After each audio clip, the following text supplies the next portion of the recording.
Sweltering temperatures and a lack of rainfall have left South Africa facing a water crisis. But one man claims he has the right technology to make it rain. And this weather balance technology was designed right here in South Africa.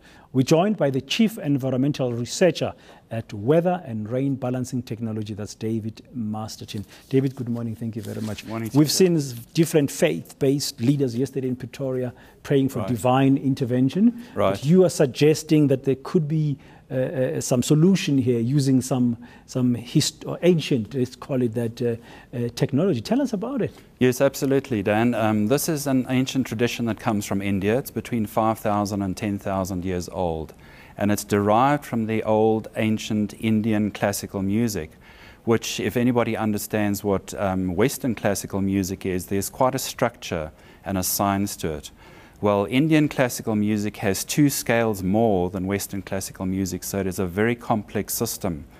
But how this came about was that about 5,000 years ago, the rishis and the seers of those ages were able to cognize the laws of nature, feel the frequencies in the atmosphere, and get the musicians to be able to interpret that for every different time of the day.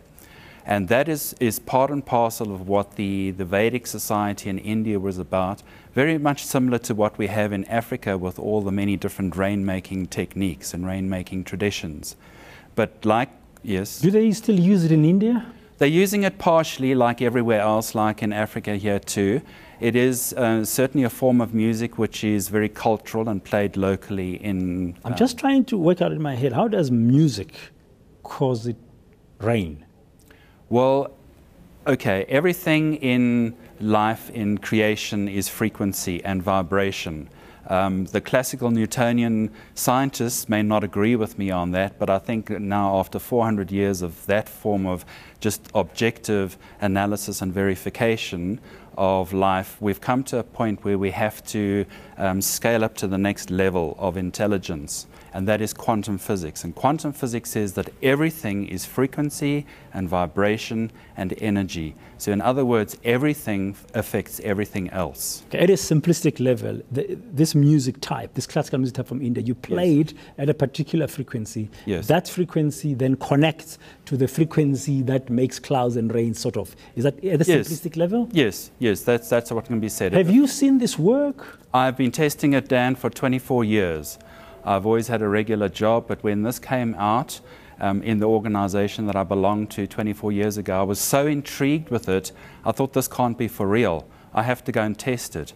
And so what I've done is that all over South Africa, I've tested it, and it works within 1 to 5 days, depending on the location. For how long do you have to play this music for it to begin to get the drops falling from the sky? It depends on that particular region and the climate that is going on and what the history has been, whether there's been recent rain or there's been a drought where long periods of no rain. But what I'm doing now is playing it regularly. It's just on a repeat cycle, and it's been playing for the last 3 days. Since the heat wave started, I've changed from a program that has about 60 different CDs of music, or a whole different compilation of this music. Where do you play it? At home, in your car, in the office, No, in the garden? I'm playing it in the office at the moment because I work from home. But what I'm hoping to do is that I'm now wanting a call of action to escalate this further into a scientific study of this as a new technology. I mean, I guess hardwired scientists and some of your critics might think this sounds like Looney Tunes. Oh, of course, yes. You know, you play music and then suddenly drops will be falling from the sky. But if you say you're playing it at home, do you put your speakers outside? I just trying to understand how do you play it like in the open so it goes, the vibrations, as you call them, go into the sky? Yes, certainly. I'm at the moment, my system is set up just with the speakers at the window playing out into the atmosphere. When I want to get this going as a scientific study for the whole of South Africa, we would have 1,260 machines every 1,000 square kilometers, and that would just be simply playing into the environment. I was just about to say, how many are you going to need to have an impact? I mean, El Nino is proving to be pretty much very powerful, and according to the United Nations the other day, it's getting stronger, and climatologists worldwide are saying parts of Latin America, Africa and Asia are going to be suffering one of the severest droughts we've seen for quite some time. Absolutely. And if we don't act now and start implementing something as a solution, that El Nino is going to get worse and worse every single year. And you think playing this music will reduce the impact of absolutely, El Nino? Absolutely. I've had 24 years of experience in this, and I know people think that I'm a nutter.